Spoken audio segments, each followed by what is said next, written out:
There walks among us a particular kind of woman whose spiritual power cannot be captured in words, measured by rituals, or contained within any tradition. You recognize her not by what she claims, but by what she emanates, not by what she performs, but by what she transforms simply through being. In my decades exploring the human psyche, I discovered that spiritual power is not what most believe it to be. It is not volume or visibility. It is not the ability to convince or convert. It is not found in elaborate ceremonies or impressive displays of knowledge. True spiritual power operates in dimensions most cannot perceive, through women who have learned to harness forces that live beneath consciousness itself. What I wish to reveal are 6 marks that distinguish women of genuine spiritual power from those who merely wear spirituality as ornament. These signs do not announce themselves. They whisper. They work in shadows and silences. Yet their effects reshape reality in ways that ripple through generations, altering the fabric of human consciousness in ways that may never be attributed to them, but are felt nonetheless. These marks are not achievements to be collected or skills to be learned through weekend workshops. They are transformations of being itself, forged through years of inner work, tested by life's crucibles, and refined through countless cycles of death and rebirth within the psyche. They emerge not from trying, but from becoming, not from performance, but from integration. The first mark: she has mastered the art of conscious absence. The first indication of her power reveals itself not in what she does, but in what she refuses to do. She has learned something most spend lifetimes avoiding: that presence without consciousness is merely occupation of space. That availability without discernment is depletion disguised as generosity. This woman knows when to withdraw. Not from fear, not from weakness, but from wisdom. She understands that her energy is not unlimited, that her attention is not a commodity to be distributed carelessly to whoever demands it loudest. Where others scatter themselves across every demand and distraction, believing that love means constant availability, she practices what I call conscious selectivity. Watch her carefully. You will notice she does not respond immediately to every call for her energy. She does not fill every silence with reassurance. She does not rush to solve every problem presented to her. This is not indifference. It is sovereignty.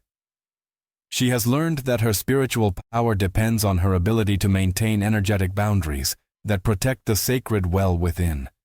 This is not the absence of engagement. It is the mastery of it. She chooses her battles not based on what is loudest, but on what is truest.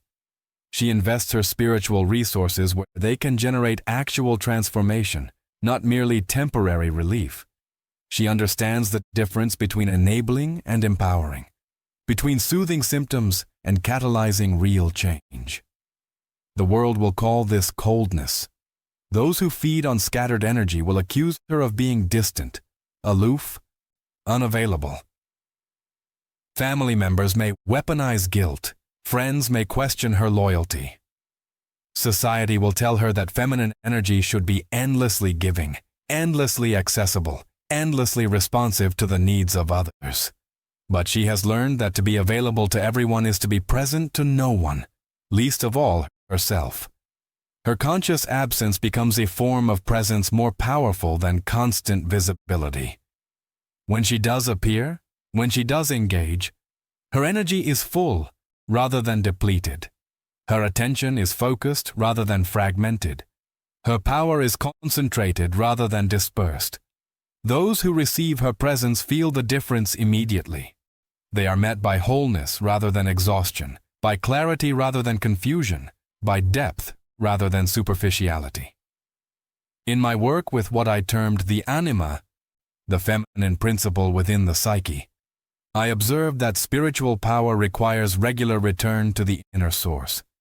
Just as the moon must wane to wax again, just as the earth must rest in winter to bloom in spring, The spiritually powerful woman must retreat to regenerate.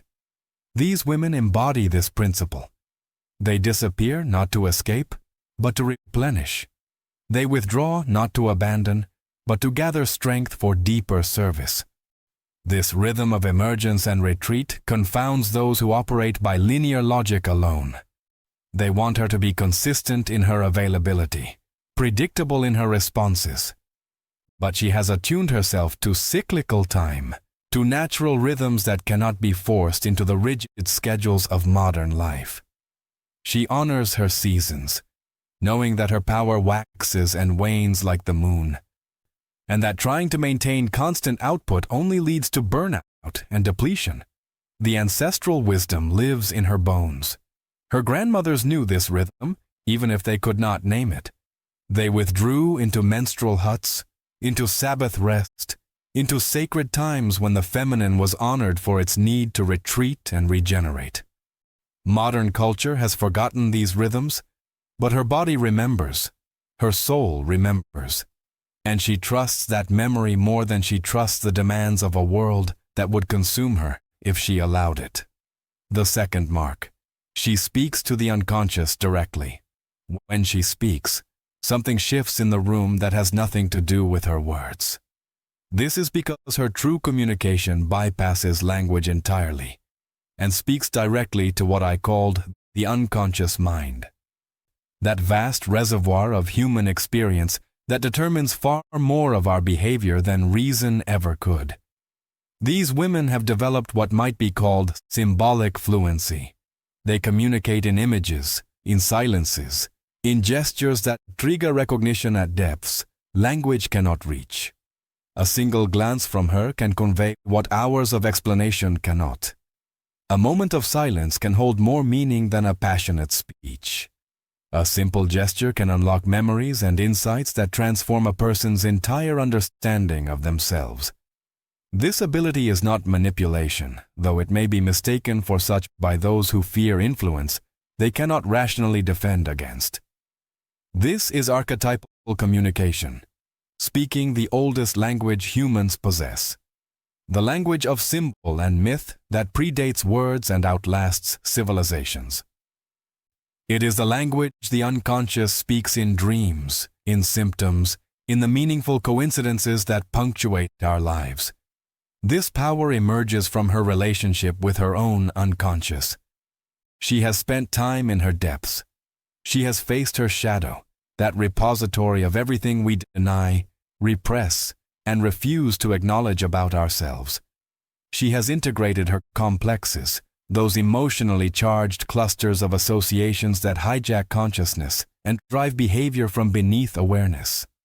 She has learned to translate the language of dreams into waking wisdom, to read the symbolic communications her psyche sends through symptoms, through slips of the tongue, through the patterns that repeat in her relationships.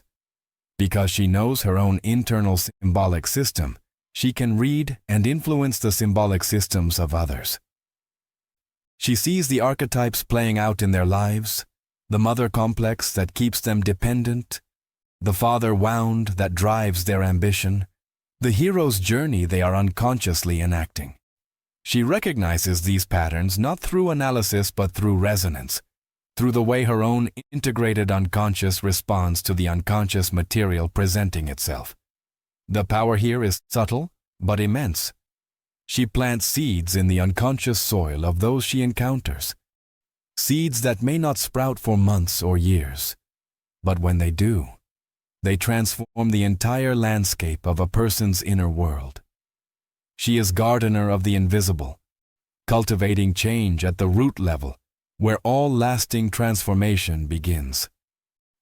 A conversation with her leaves people feeling strangely different, though they may not be able to articulate what changed.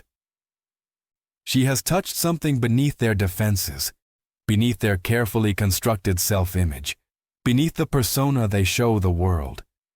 She has spoken directly to their soul, and the soul has heard and begun its own process of transformation. This capacity requires tremendous responsibility.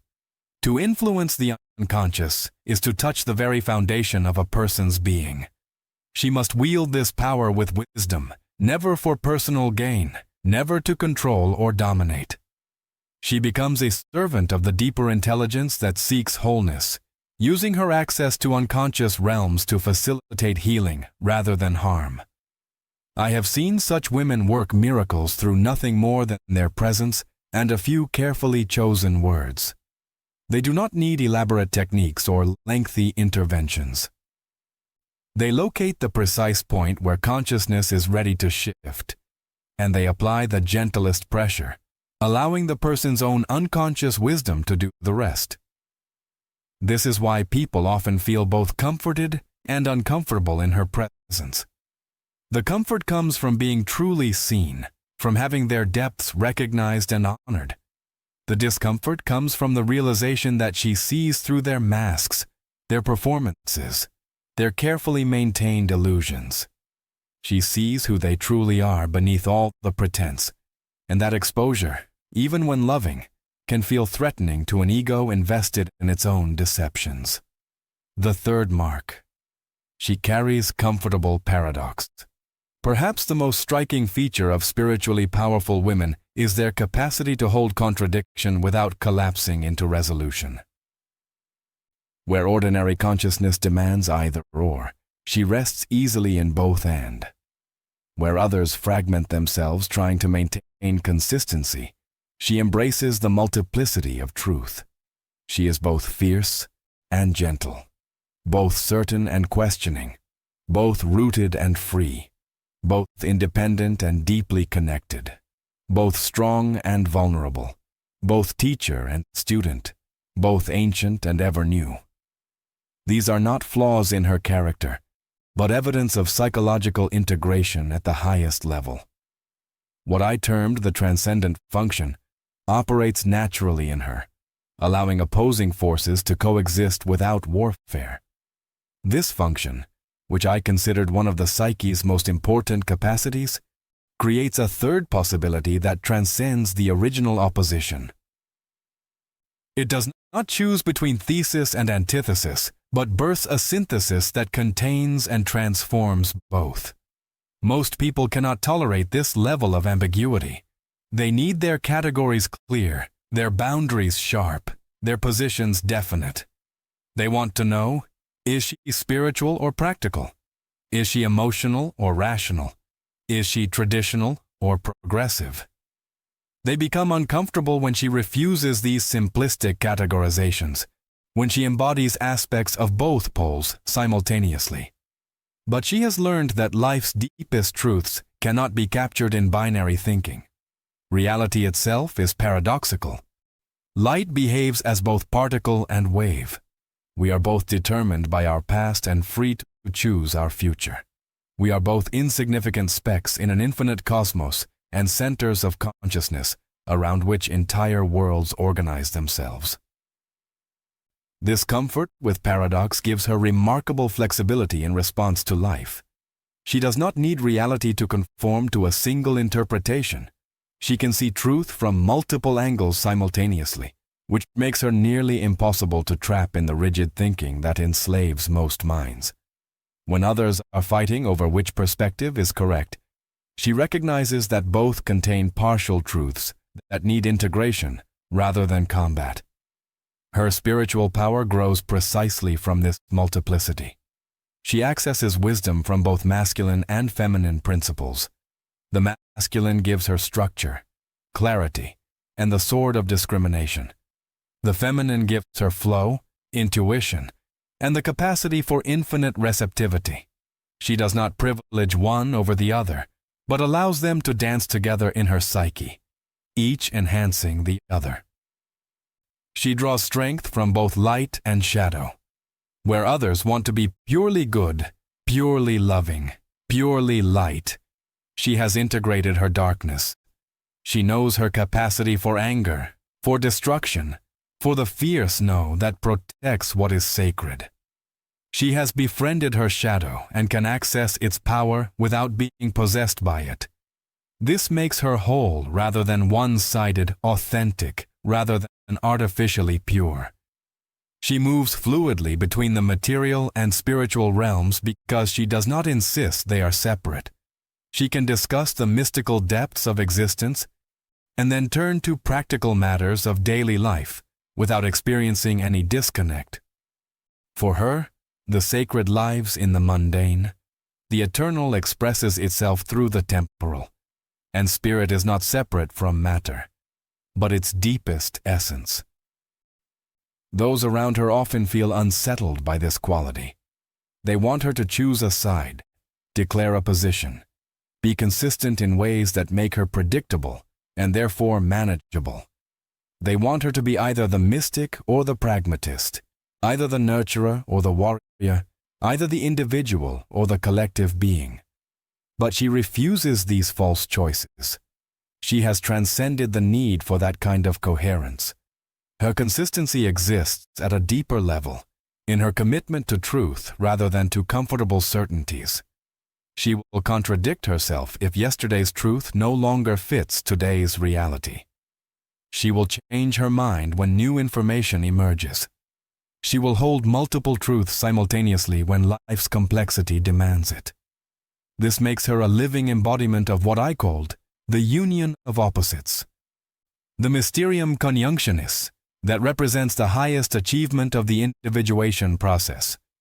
She has married the opposites within herself and given birth to a new quality of consciousness that transcends and includes both poles.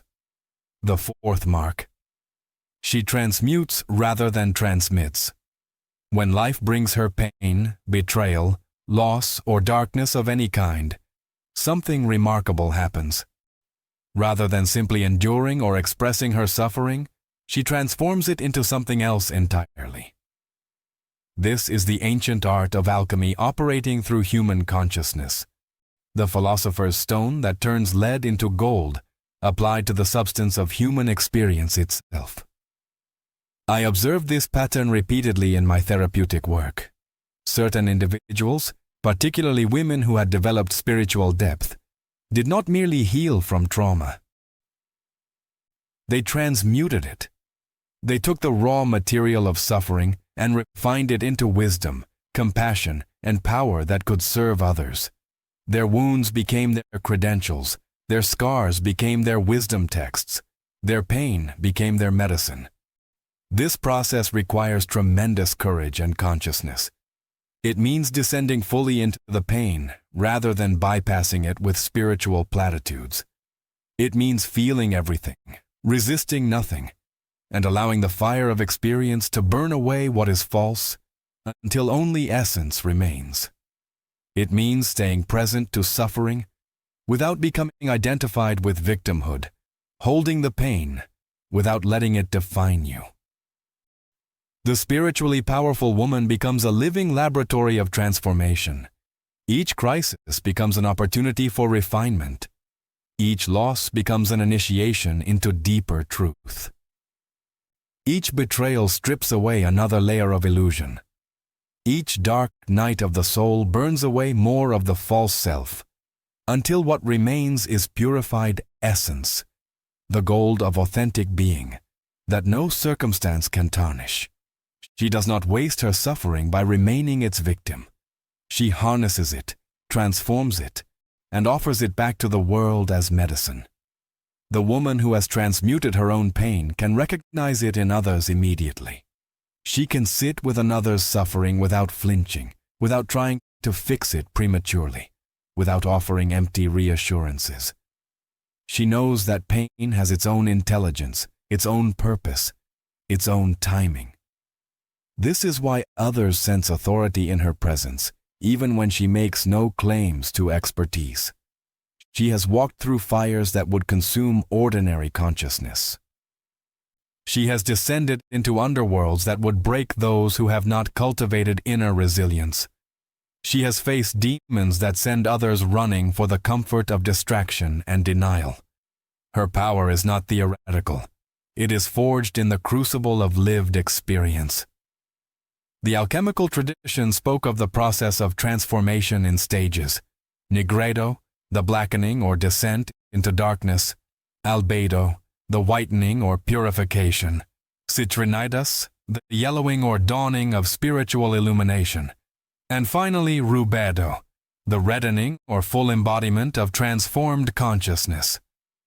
She has traveled through all these stages, not once but many times, each cycle taking her deeper into the mystery of transformation.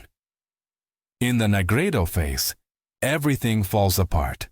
The structures that once provided meaning collapse. The relationships that defined identity end. The beliefs that gave certainty crumble. This is the dark night of the soul, the dismemberment that must precede renewal. Lesser consciousness either flees or collapses at this stage. But she has learned to trust the darkness, to allow the dissolution, knowing that what dies needed to die for new life to emerge. In the albedo phase, clarity begins to emerge from the chaos. The fog lifts, patterns become visible, understanding dawns. This is the purification that comes after the burning, the washing clean of what the fire loosened. She sees herself more clearly now, sees the unconscious patterns that drove her suffering, sees how she participated in creating what she thought merely happened to her. In the Citrinitas phase, spiritual light illuminates the entire journey. She understands now not just intellectually, but experientially that everything served her evolution. The betrayals taught her discernment. The losses taught her what truly matters. The failures taught her humility. The darkness taught her to generate her own light. Gratitude emerges even for the painful teachers. In the rubedo phase, the transformation becomes embodied. She is not merely healed, she is transformed. She carries the gold of hard-won wisdom in her very cells. Her presence radiates a quality that others cannot name, but immediately recognize. She has become what alchemists called the philosopher's stone itself, capable of transmuting whatever she touches. This transmutation process never ends. Life continues to bring raw material for transformation.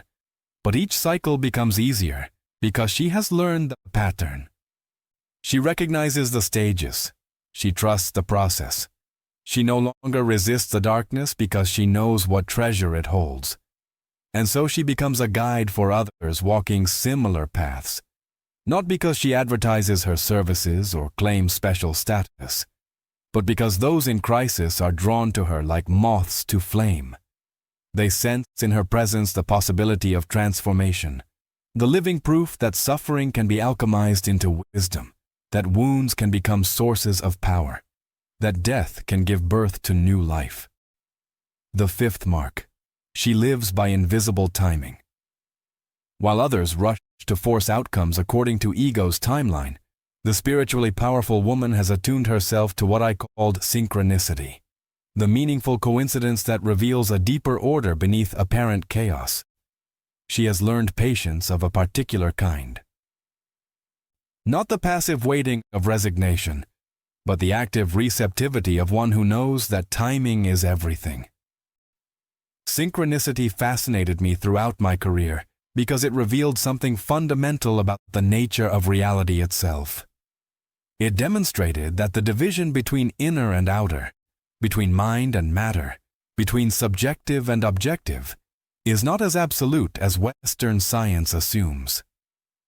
Events in the external world correspond meaningfully to internal psychological states in ways that cannot be explained by causality alone. The spiritually powerful woman has become a living example of this principle.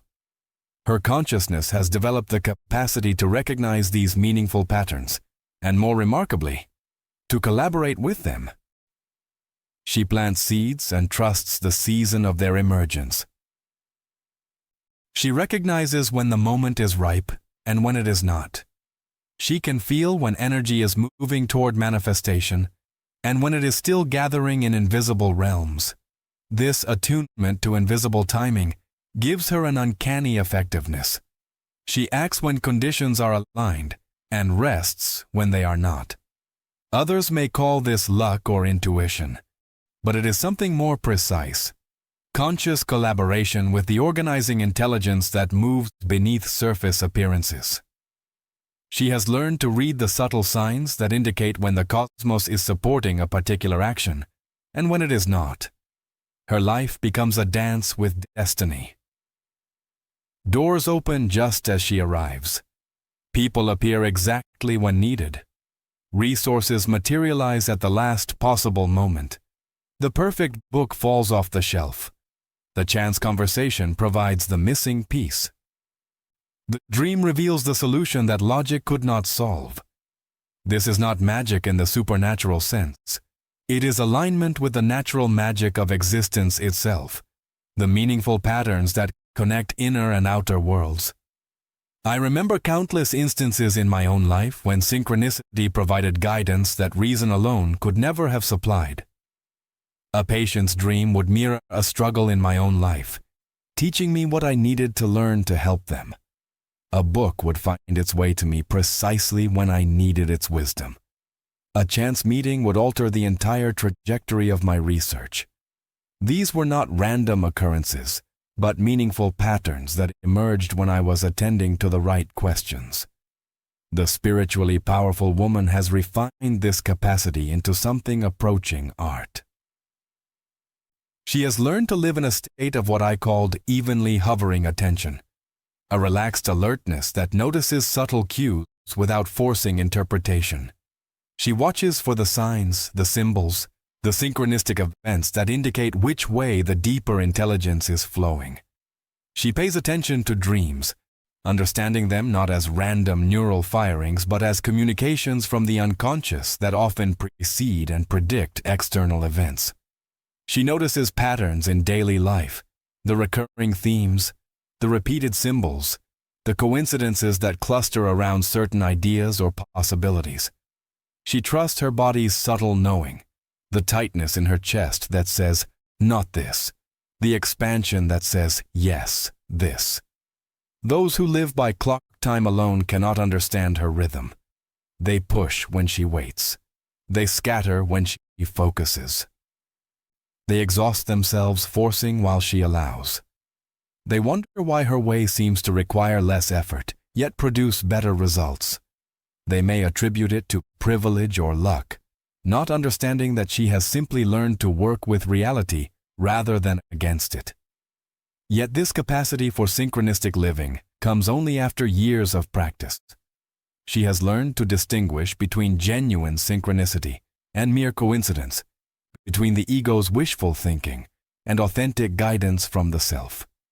She knows the difference between the clarity that comes from aligned timing and the urgency that comes from fear. She has developed discernment through countless mistakes, learning to recognize the quality of knowing that accompanies true synchronistic guidance. The timing she follows is not the linear time of clocks and calendars, but what the Greeks called kairos, the right or opportune moment. Kairos has its own logic, its own rhythm. An opportunity may not make sense according to external timelines, but feel absolutely right according to internal knowing. A delay that seems frustrating from the ego's perspective may be perfect from the soul's perspective, allowing necessary preparation or preventing premature action. She has learned to trust this deeper timing even when it confounds others, even when they accuse her of procrastination or indecision, even when external pressures demand immediate action. She knows that forcing things before their time leads to complications that proper timing avoids. She knows that opportunities aligned with deeper purpose will return if missed, often in better form. This way of living requires faith. Faith that there is indeed an intelligence organizing events beneath surface chaos. Faith that her inner knowing is valid even when it contradicts external advice. Faith that life is fundamentally supportive rather than hostile, meaningful rather than random. This faith is not blind belief but earned trust, developed through countless experiences of being guided rightly when she listened to subtle knowing. And so her life unfolds with a grace that appears miraculous to observers, but feels natural to her. She is not controlling outcomes but collaborating with them, not forcing reality but flowing with it, not fighting fate but dancing with destiny. This is the power of one who has learned to live by invisible timing, trusting the perfect coordination of inner and outer worlds. The sixth mark. She generates field effects. The final and perhaps most powerful mark is this. Her consciousness creates field effects that alter the psychological atmosphere of entire environments. I developed the concept of the collective unconscious to explain how individual psyches connect to larger patterns, how personal consciousness participates in and influences fields of awareness that extend far beyond the individual. These women serve as nodes of higher consciousness within that collective field. They are what you might call resonance points, places where consciousness has achieved sufficient integration and clarity to affect the surrounding field simply through being. This is not something they do consciously. It is the natural effect of their level of development. When she enters a space, the emotional temperature changes. Conflicts de-escalate, not because she mediates but because her presence makes aggression feel suddenly inappropriate. Truth becomes harder to avoid, not because she confronts, but because her authenticity exposes pretense. People find themselves speaking more honestly, feeling more deeply, remembering what they had forgotten about their own depths. This phenomenon operates through what modern physics might call resonance or entrainment. Just as a tuning fork causes nearby objects to vibrate at its frequency, her consciousness influences nearby consciousnesses to attune to higher frequencies. This happens beneath the level of conscious awareness, through subtle energetic exchanges that our instruments cannot yet measure, but that every human nervous system can detect. I observed this repeatedly in my therapeutic practice.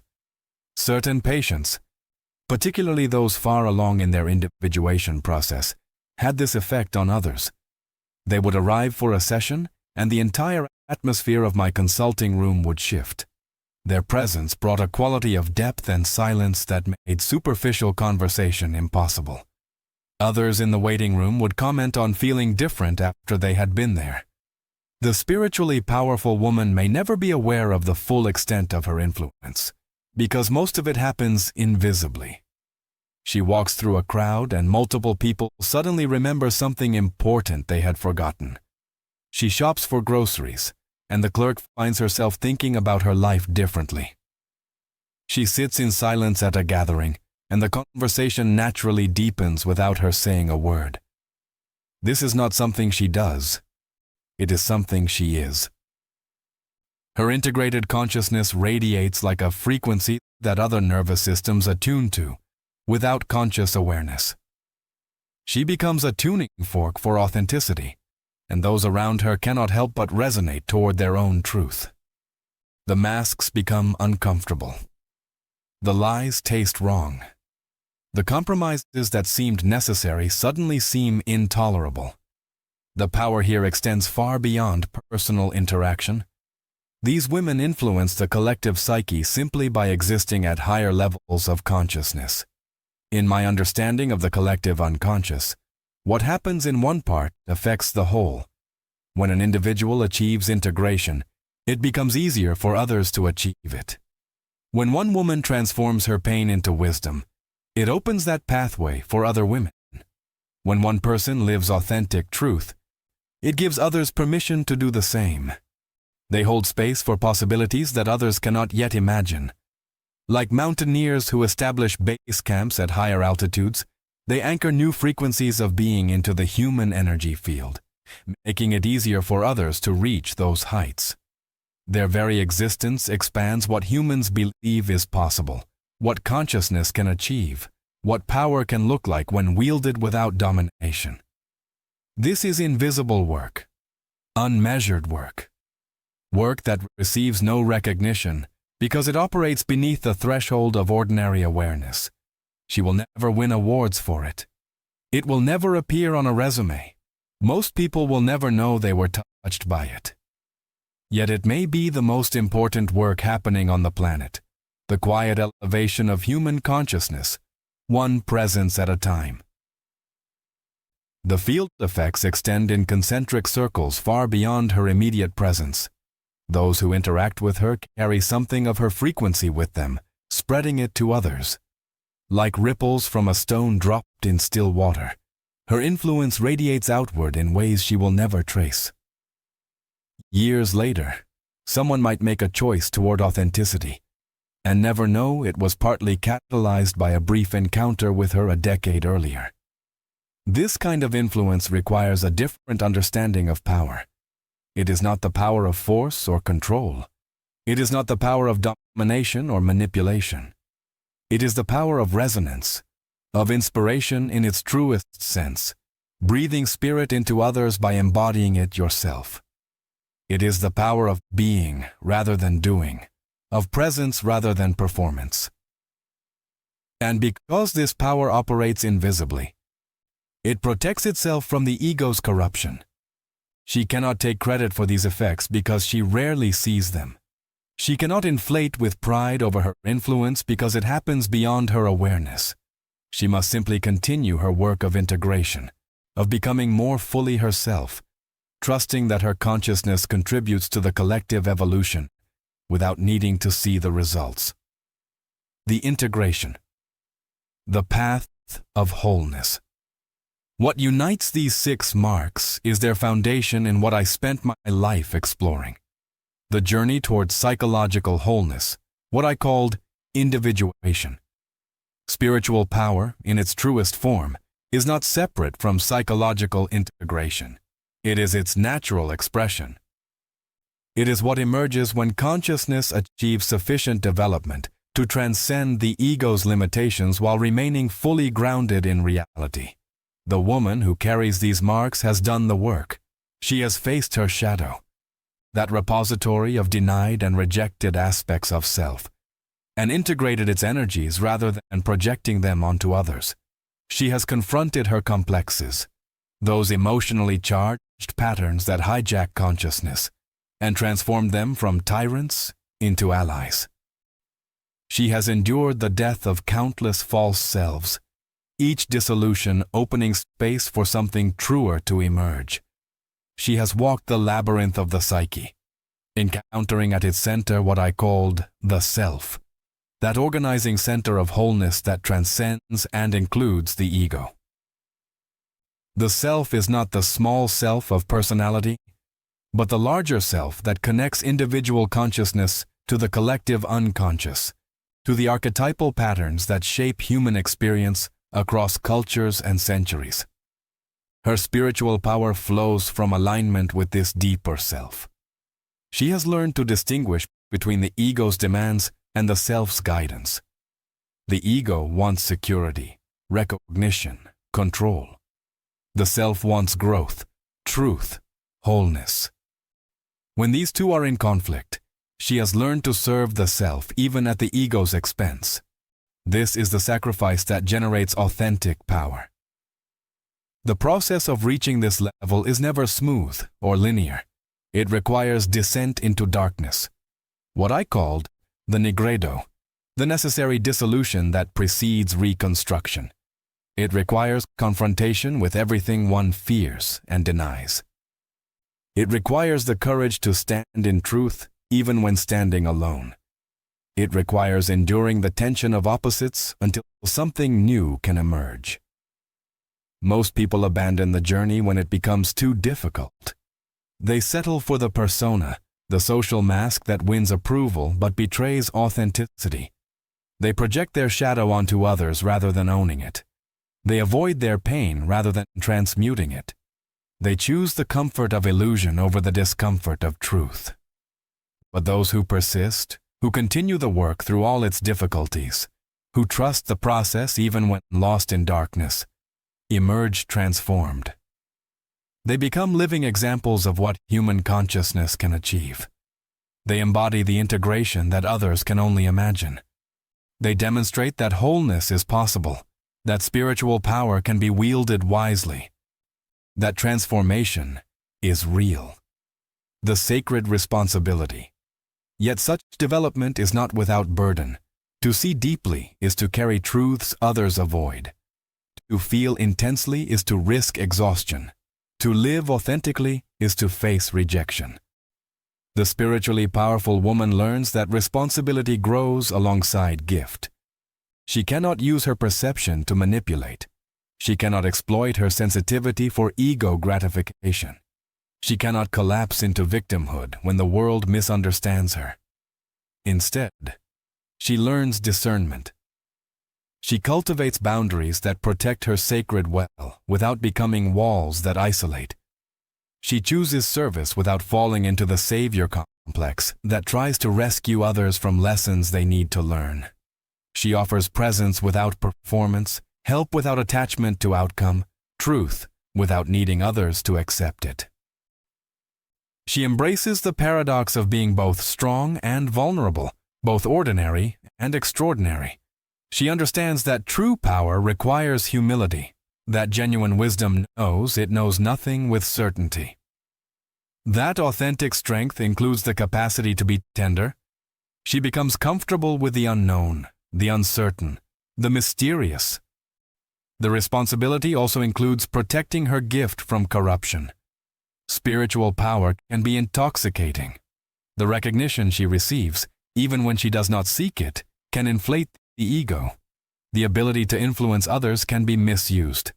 She must remain vigilant against the subtle ways power can corrupt, maintaining regular practices of self-examination, and remaining connected to others who will reflect her shadow back to her. The invisible legacy. At the end of her journey, what remains is not drama but simplicity. She has walked through complexity, the shadow, the projections, the paradoxes, and emerged into a clearer, gentler way of being. Her life no longer needs to prove anything. Her wisdom no longer needs to advertise itself. She embodies what I called the self, the center that unites all opposites, the quiet axis around which life turns. She may appear ordinary to the world. She may live without titles or accolades. She may never be famous or widely recognized. Yet within her is a harmony that radiates without effort. She has become, in my words, an instance of the eternal in the temporal, a living embodiment of wholeness in a fragmented world. Her legacy is not measured in conventional terms. It lives in the hearts she touched without trying. In the consciousness she elevated simply by being. In the possibilities she anchored into the collective field. In the children who grew up freer because she modeled authenticity. In the partners who awakened because she insisted on depth. In the friends who found courage because she refused to compromise her truth. She has participated, whether she knows it or not, in the evolution of human consciousness itself. This is the ultimate spiritual power, to advance the collective while requiring no recognition, to serve the eternal while fully embodied in the temporal, to transform reality through the quality of one's being. A word to those who recognize themselves. If you recognize yourself in these descriptions, know this: you are not alone, and you are not mistaken. The marks you carry are not accidents. They are assignments. The sensitivity you once cursed is your compass.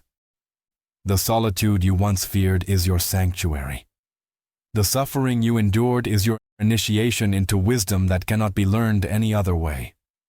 The world may not always understand you. In fact, it often will not.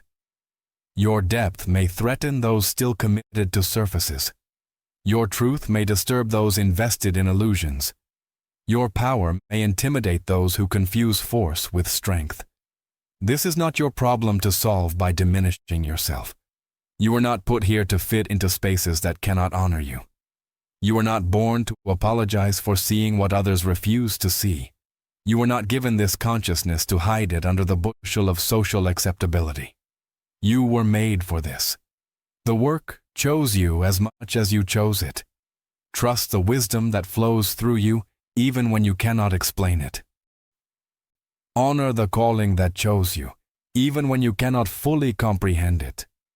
Embrace the mystery that shapes you, even when others demand certainty.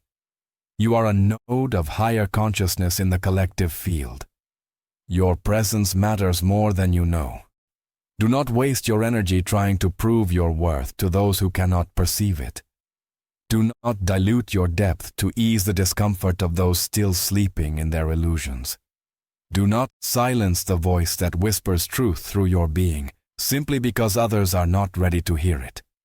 The world needs you as you are, not as it wishes you would be. Continue the work of integration. Keep facing your shadow. Keep transmuting your pain. Keep trusting invisible timing. Keep generating field effects simply by being true. This is your contribution to the evolution of consciousness itself. This is your sacred assignment.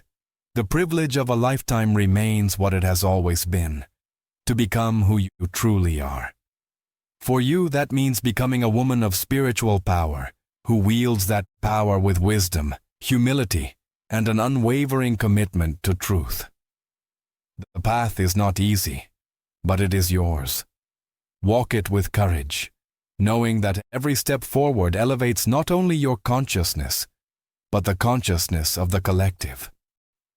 You are the future remembering itself in the present. You are ancient wisdom embodied in contemporary form. You are a bridge between worlds, a translator of mysteries, a holder of space for possibilities not yet born. This is your power. This is your purpose. This is who you are. Do not forget.